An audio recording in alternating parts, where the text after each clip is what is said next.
जय हिंद दोस्तों, एक बार फिर से आपका डिफेंस एग्जाम बाई एसके में स्वागत है। आज हमारा है लेक्चर नंबर 4 है।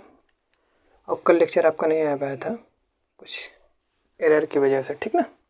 तो हमारा लेक्चर नंबर 4 है आज। लेक्चर नंबर 4 में और एक चीज़ हम आपको बता रहे हैं, डिस्टेंस और डिस्प्लेसमेंट पे हमारा क्वेश्चन लेक्चर नंबर 3 आ चुका है। आप अभी तक नहीं गए तो उस क्वेश्चन को जाके देखिए। और एवरेज वेलोसिटी और एवरेज स्पीड का क्वेश्चन हम नेक्स्ट लेक्चर में 2-3 लेक्चर में लेके आएंगे, क्योंकि क्वेश्चन का जब ज़्यादा लेवल हो जाएगा तो समझ में आपको नहीं आएगा लगातार क्वेश्चन। तो आज हम देखेंगे, नया टॉपिक देखेंगे, जिसमें से हमारा कौन सा टॉपिक हो गया है। हमारा दूरी हो गया, विस्थापन हो गया, और चाल हो गया, और वेग हो गया। ये 4 टॉपिक खत्म हो गई। आज हमारे 5वें टॉपिक है त्वरण, ठीक है। त्वरण इम्पॉर्टेंट है, ये आपके कॉम्पिटिटिव एग्जाम से भी इम्पॉर्टेंट है। और यदि आप बोर्ड लेवल के पेपर से पूछते हैं तो यहाँ से क्वेश्चन भी पूछा जाता है। और इसका मेनली दैनिक जीवन में बहुत उपयोग भी है। पहले सबसे हम देखते हैं, थ्योरी से हट के सबसे पहले देखते हैं इसका यूज कहाँ पे है। उसके बाद हम उसके बारे में बात करेंगे कि हाँ, हमारा किस तरह से फार्मूला लगता है, किसके डायमेंशन क्या होता है, इसका मात्रक क्या होता है, किस तरह मापा जाता है, चेंज क्या क्या करते हैं, वो सब बाद में देखते हैं। सबसे पहले देखते हैं यूज किस तरह से होता है। एक्सीलरेशन इसको इंग्लिश में बोलते हैं, हिंदी में बोलते हैं त्वरण। तो सबसे पहले आइए थोड़ा सा एग्जाम्पल से समझने की कोशिश करते हैं। उसके बाद हम अब देखेंगे कि किस तरह से है। मान लेते हैं आप एक कार चलाते हैं, क्या है, कार है, मान लेते हैं ये आपका कार है आपका। अब कार आप चला रहे हैं, आप कार चलाते हैं। मान लेते हैं ये कार का आपका प्रारंभिक वेग जो है वो 40 किलोमीटर प्रति घंटे है। कितने, 40 किलोमीटर प्रति घंटे है। आप कार चला रहे थे 40 किलोमीटर प्रति घंटे से, बहुत मतलब आराम से चलते चले जा रहे थे। लेकिन क्या हुआ, अचानक फ़ोन आ गया। फ़ोन किसका आ गया, आप समझ लीजिए। फ़ोन आते ही उन्होंने बोला कि हम तुम्हें टाइम दिए थे और तुम टाइम पे नहीं आए। तो इनको याद आया कि यार, हमसे तो मिलने जाना था, हम बहुत स्लो चल रहे हैं, हमें जाना है मिलने। तो इन्होंने क्या किया, अचानक अपना वेग क्या हुआ, बढ़ा लिया। और इन्होंने वेग कर लिया अपना 80 किलोमीटर प्रति घंटे। कितना, 80 किलोमीटर प्रति घंटे। अब याद रखिएगा, पहले चले थे 40। जैसे ही फ़ोन आया, उन्होंने बोला हमें मिलना था, तो ये याद आया इनको, तुरंत ये चल दिए। और इतना जो 40 से 80 किलोमीटर जो इनकी स्पीड हुई है, 80 किलोमीटर जो स्पीड हुई है, स्पीड जो होने में 40 से 80 होने में मान लेते हैं 10 सेकंड का टाइम लगा। कितना, 10 सेकंड। जैसे इसको एग्जांपल समझिएगा। मान लीजिए आप मोटरसाइकिल चला रहे हैं, जैसे ही आपको पता चला इमरजेंसी में कोई पीछे हमारा, जैसे देखते हैं पुलिस वाले चेकअप कर रहे हैं, और जैसे आप उनके सामने स्लो करते हैं और देखते हैं वो हमें पकड़ने वाले, तुरंत आप एक्सीलेटर कर ऐड देते हैं। ऐडते ही तुरंत बहुत तेज़ी से गाड़ी अब भागती है। तो मतलब वो कुछ तो क्षण लगता है, 2 सेकंड 3 सेकंड। मान लेते हैं ये व्यक्ति जो चला रहे थे, मिलने के चक्कर में 40 से 80 किलोमीटर हो गए। लेकिन आप लोग गाड़ी समझ लीजिएगा, क्योंकि ठीक ना, नियम, ट्रैफिक नियम को ना तोड़िए। 40 से 80 होने में टाइम कितना लगा है, 10 सेकंड लगा है। इसी को बोलते हैं परिवर्तन। मतलब अपना कार के वेग में परिवर्तन करने में, कार जो है पहले 40 से 80 है, वेग में परिवर्तन हुआ है, वेग में परिवर्तन टाइम लगा 10 सेकंड। इसी को बोलते हैं वेग परिवर्तन की दर को त्वरण बोलते हैं। यही अपना परिभाषा हो गया, वेग परिवर्तन की दर को त्वरण बोलते हैं। क्या बोलते हैं, त्वरण बोलते हैं या कहते हैं, वही बात हो गया। अब इसी को अगर मल्टीप्लिकेशन रूप में लिखता है, मैथमेटिकल रूप में लिखता है, तो बस इतना लिखिए, delta we upon delta T. इसके आगे ले देगा ए लगा दीजिए, क्योंकि जो त्वरण का साइन दिखाया जाता है वैसे दिखाया जाता है, एक्सीलरेशन। तो delta we upon delta T.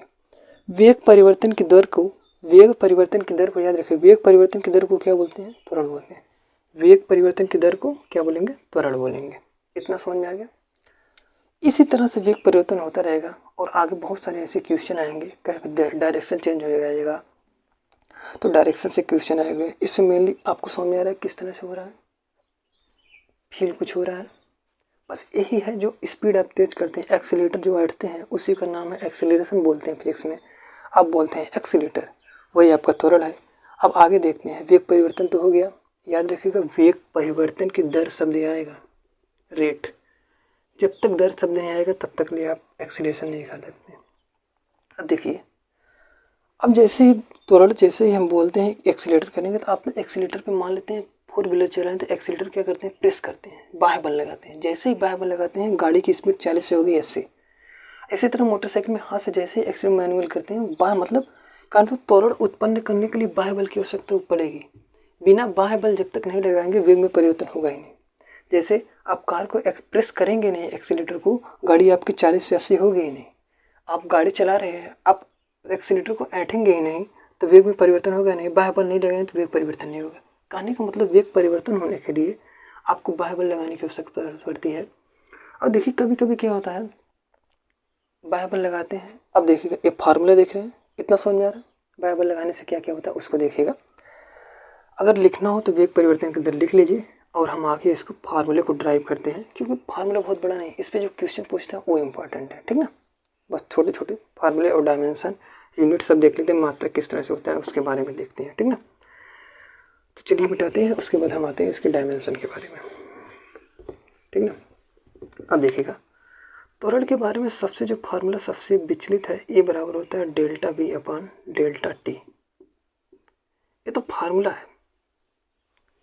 और त्वरण उत्पन्न करने के लिए कौन सी चीज चाहिए, बाह्य बल। क्या चाहिए, बाह्य बल, एक्सटर्नल फोर्स, मतलब बाहर से बल लगाने की आवश्यकता है।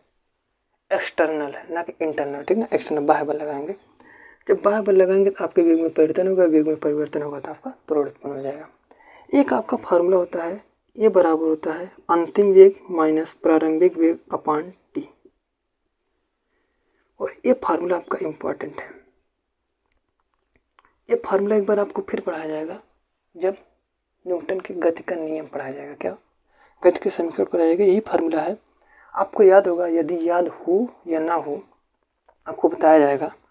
न्यूटन का जो पहला नियम है v बराबर u प्लस ए टी, वही रूप है इसका एक्सीलरेशन का है। अभी हम उसमें अंतर भी बता देंगे किस तरह से इससे वो बनाया जा सकता है फार्मूला, इस फार्मूले से ऐसे इसको बनाया जा सकता है, ठीक ना। तो इससे इम्पॉर्टेंट है, इसका कम इम्पॉर्टेंट है, लेकिन याद रखिए परिभाषा यहाँ से निकलती है, क्वेश्चन यहाँ से सॉल्व होते हैं, ठीक। अब देखते हैं इसका मात्रक क्या निकलता है।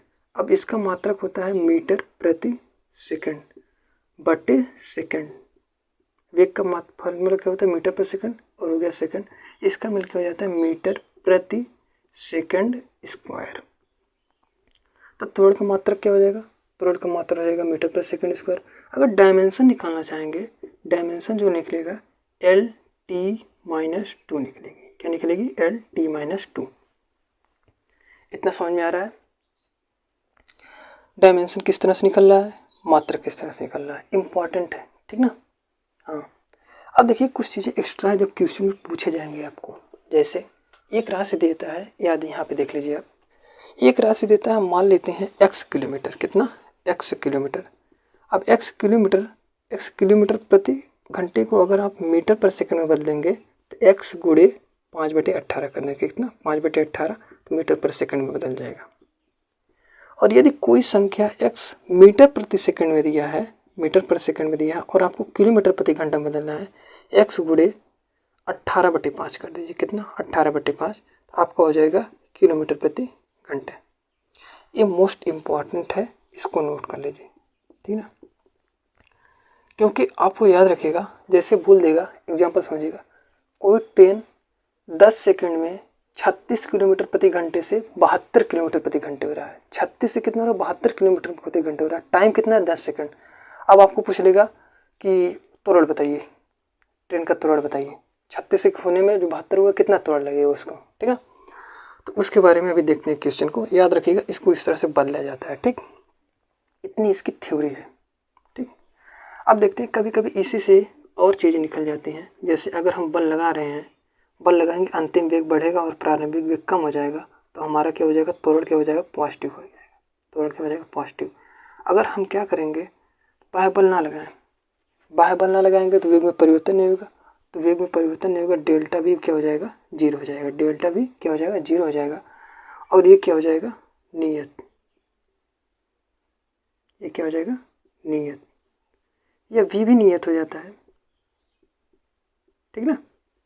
अब देख रहे हैं यदि u क्या हो जाएगा, बड़ा हो जाएगा v से, तो हमारा हो जाएगा ये क्या हो जाएगा, नेगेटिव, बाह्य बल लगाने पर, ठीक ना। इसका मतलब है ब्रेक लगा रहे हैं आप। माइनस का मतलब जैसे कोई गाड़ी 36 किलोमीटर प्रति घंटे की चाल से ब्रेक लगाने पे 10 सेकंड में रुक जाती है, तो उसको देखते हैं रुकने का मतलब मंदित हो रहा है। अब एक्सीलेट कर रहे हैं तो प्लस में हो रहा है। नियत का मतलब अब बराबर चल रहे हैं। जब वेग नियत एक्सीलरेशन भी नियत रहेगा, मतलब एक समान रूप से चलेंगे। तो वी क्या होता है कांस्टेंट, और डेल्टा भी क्या हो जाता है जीरो, परिवर्तन नहीं हो रहा है तो जीरो हो गया। अब देखिएगा, अब कई मानों को रख लीजिएगा। वी का मान जो है इसको लिख लीजिएगा। यहाँ से चीज़ें हम उठा रहे हैं, यहाँ लिख दे रहे हैं, ठीक ना। इसका मान यहाँ पे लिख दे रहे हैं और आप नोट कर लीजिए कौन कौन से नाम है, समीकरण याद रखिए। वी का मतलब है अंतिम वेग। वी का मतलब क्या है? अंतिम वेग। वी का मतलब है अंतिम वेग। यू का मतलब है प्रारंभिक वेग। क्या है यू का मतलब? प्रारंभिक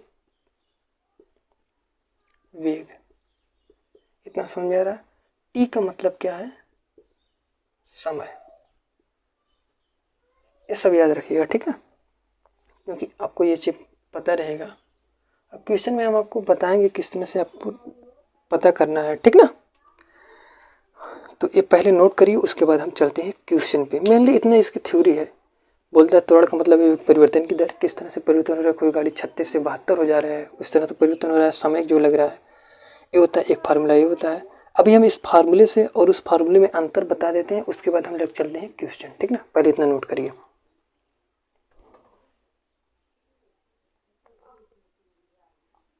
ठीक ना। अब नोट कर लेंगे, आगे चलते हैं,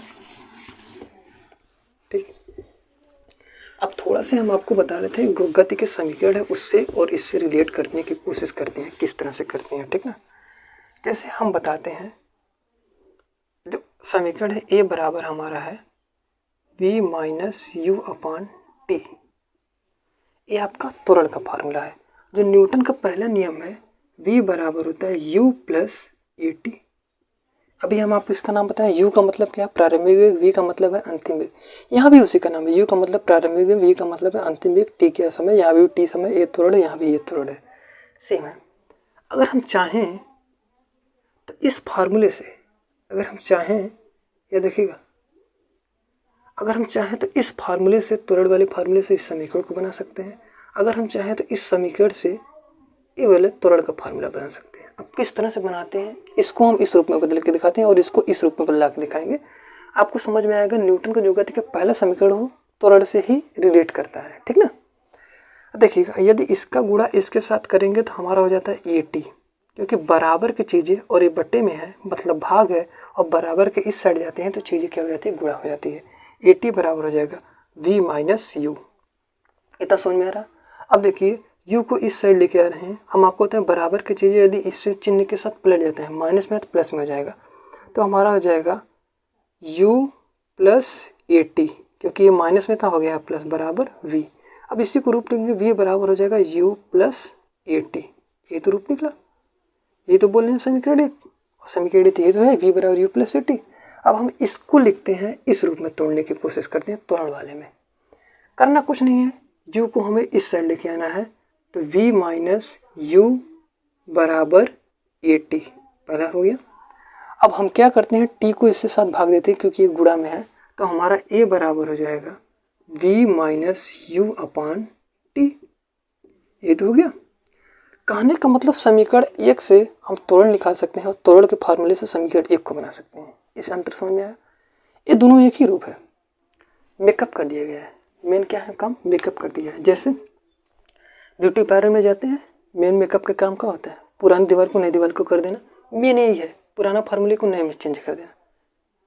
तो ऐसे मेकअप का काम होता है, ठीक ना। पुरानी चीज़ को नया, जैसे आप जाते हैं शादी विवाह में जाना है तो मेकअप खूब करवाते हैं, बाल अच्छे से कटवाते हैं, तो ये सब काम क्या होता है? यही सब मेकअप होता है। फार्मूले में भी मेकअप होता है, फार्मूला का मेकअप कर दिया है। अभी तो फार्मूला मेकअप हो रहा है, अभी क्वेश्चन कैसे मेकअप होगा वो तो और देखिएगा, बहुत खतरनाक लेवल पे, ठीक ना, समझिएगा। ये समझ में आ रहा फार्मूला? अब चलते हैं क्वेश्चन लेते हैं, क्वेश्चन से समझ में आएगा कि एक्सीलरेशन होता क्या है, ठीक ना, मेनली वहाँ पे समझ आएगा। चलिए अब लिखिएगा क्वेश्चन, अगर हम बोल दे रहे हैं, अगर आप लिखना चाहते तो लिख लीजिएगा, एक कार या एक रेलगाड़ी, कार लिखें या रेलगाड़ी लिखें या अपनी बाइक लिख लें, ठीक ना। एक कार ए बिंदु से बी बिंदु तक जाना है, एक कार ए बिंदु से बी बिंदु तक जा रहा है। एक कार प्रारंभिक वेग है मान लेते हैं इसको पहुंचने में टाइम जो लगेगा वो कितना लगेगा, 10 सेकंड। कितना लगेगा, 10 सेकंड। प्रारंभिक वेग मान लेते हैं 36 किलोमीटर प्रति घंटे है और आखिरी में वेग हो जाता है 72 किलोमीटर प्रति घंटा हो जाता है। कहने का मतलब है प्रारंभिक वेग कितना है, 36 किलोमीटर और अंतिम वेग कितना है, 72 किलोमीटर हो जाता है।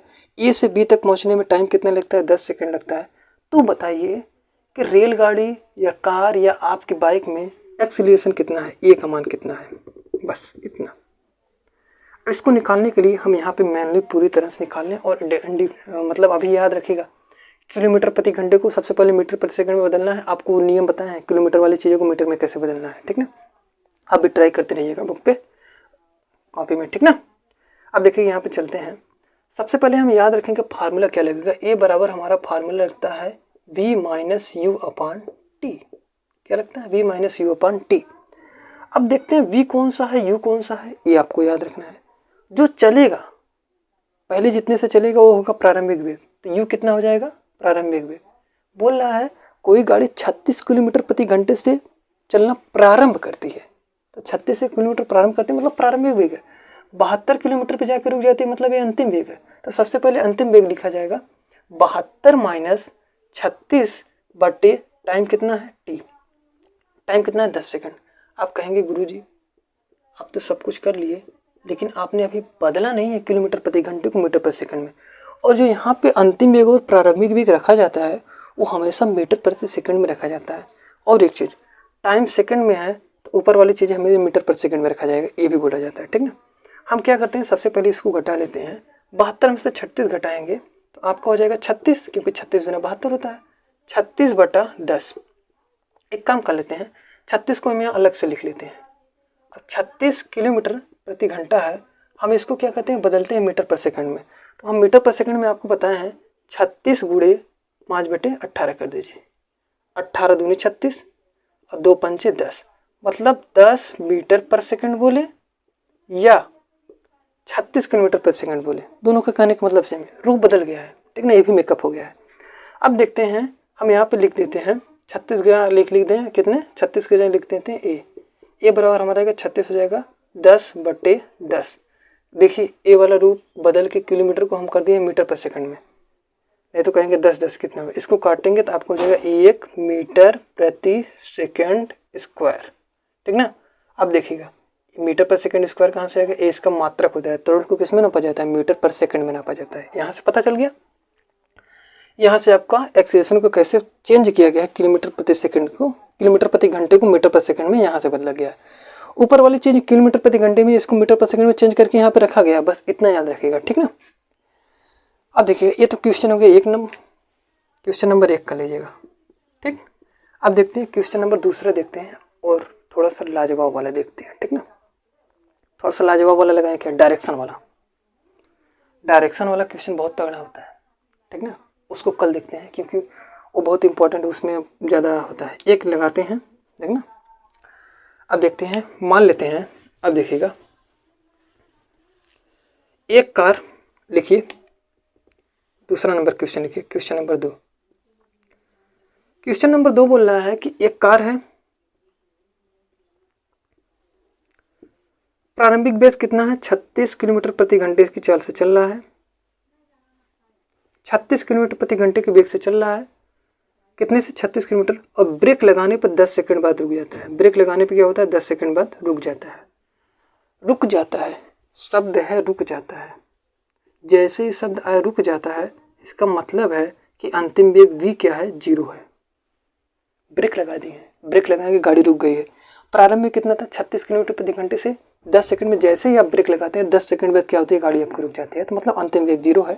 अब देखिए इसको फार्मूला लिखेंगे, यदि ये बराबर होता है v, त्वरण पूछ रहा है v minus you upon T, हम मान रखते हैं यहाँ पे v का मान रखेंगे 0, माइनस हो जाएगा फार्मूले में है 36 हो जाएगा बटे टी। अभी बदला नहीं गया, अभी बदल देते हैं, ठीक ना। इसको सॉल्व करेंगे और टी का मान हम लिख देते हैं यहाँ पे, टी का मान कितना है 10। इसको रखेंगे तो -36/10। अब कहेंगे माइनस आ रहा है, माइनस का मतलब होता है गाड़ी आपकी रुक रही है, इसी को बोलते हैं हम निगेटिव त्वरण बोलते हैं। वैसे निगेटिव कोई चिन्ह नहीं होता है, बुक में इस तरह से दिखाया गया, लेकिन वैज्ञानिक दृष्टि से कोई चिन्ह नहीं होता। तुरंत निगेटिव का मतलब है गाड़ी रुक रही है आपकी बस। अब जैसे ही हम 36 को क्या करते हैं, यहाँ पे ऊपर कर लेते हैं, 36 किलोमीटर प्रति घंटे में दिया है। हम इसको सबसे पहले चेंज करेंगे मीटर पर सेकंड में। मीटर पर सेकंड में चेंज करने के लिए हम क्या करते हैं, 36 गुणे 5/18 से क्या कर देते हैं, गुणा कर देते हैं। 18 दूनी 36 हो जाए और 2 से 5 से गुणा करते हैं तो 2 पंचे 10 हो जाता है। तो आपको याद देखिए 36 का हो जाएगा 10, ये हो जाएगा 10। ये था आपका किलोमीटर प्रति घंटे में और नीचे वाला सेकंड में था। ये हो गया मीटर पर सेकंड में। आपका हो जाएगा -1 मीटर प्रति सेकंड स्क्वायर। ये क्वेश्चन आपका एयरफोर्स में पूछा गया है। किसमें पूछा गया है? एयरफोर्स में। एयरफोर्स में पूछा गया था। और सबसे इंपॉर्टेंट बात समझिएगा, आंसर आपका माइनस में है और जो ऑप्शन दिया था ना उसमें वो माइनस नहीं दिया था। ऑप्शन में माइनस नहीं दिया था और यहाँ पे माइनस में आ रहा है। माइनस का केवल बस इतना सा मतलब है कि गाड़ी रुक रही है, आपकी मंदित हो रही है, एक्सीलरेशन में कमी हो रही है, त्वरण में क्या हो रही है, कमी हो रही है, बस इतना। 36 से 0 हो रहा है, आपको दिख रहा है ना, 0 होने का मतलब क्या है, कमी तो हो रहा है। तो यहाँ पे माइनस का मतलब क्या है, गाड़ी मंदित होने के, जैसे या विज्ञान की भाषा में मंदित, या देसी लैंग्वेज में बोल सकते हैं रुक रही है, या बोलिए गाड़ी आपकी रुक रही है। ठीक ना, इतना समझ में आ रहा है। 2 टाइप के क्वेश्चन समझ में आए, एक रुकेगा 0 हो जाएगा, रुकने के जहाँ पे आ जाएगा वहाँ पे v का मान क्या हो जाएगा, 0 हो जाएगा, अंतिम वेग 0 हो जाएगा, प्रारंभिक वेग कैसे पता करते हैं, ये तो समझ में आ गया। अब एक लेते हैं डायरेक्शन पे क्वेश्चन लेते हैं कि कर ले। आज की क्लास के लिए इतना ही रखते हैं, ठीक ना।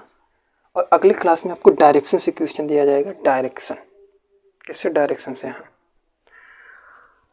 डायरेक्शन क्वेश्चन आएगा। और याद रखिएगा अब आएगा जो इससे एक्सीलरेशन तो हो गया आपका, अब जो आएगा ना उसे आएगा गति के समीकरण का फार्मूला, किस तरह से, फार्मूले पे किस तरह से क्वेश्चन बनते हैं और कितने टाइप के क्वेश्चन बनते हैं, और एकदम शॉर्टेस्ट ट्रिक के बारे में बताया जाएगा।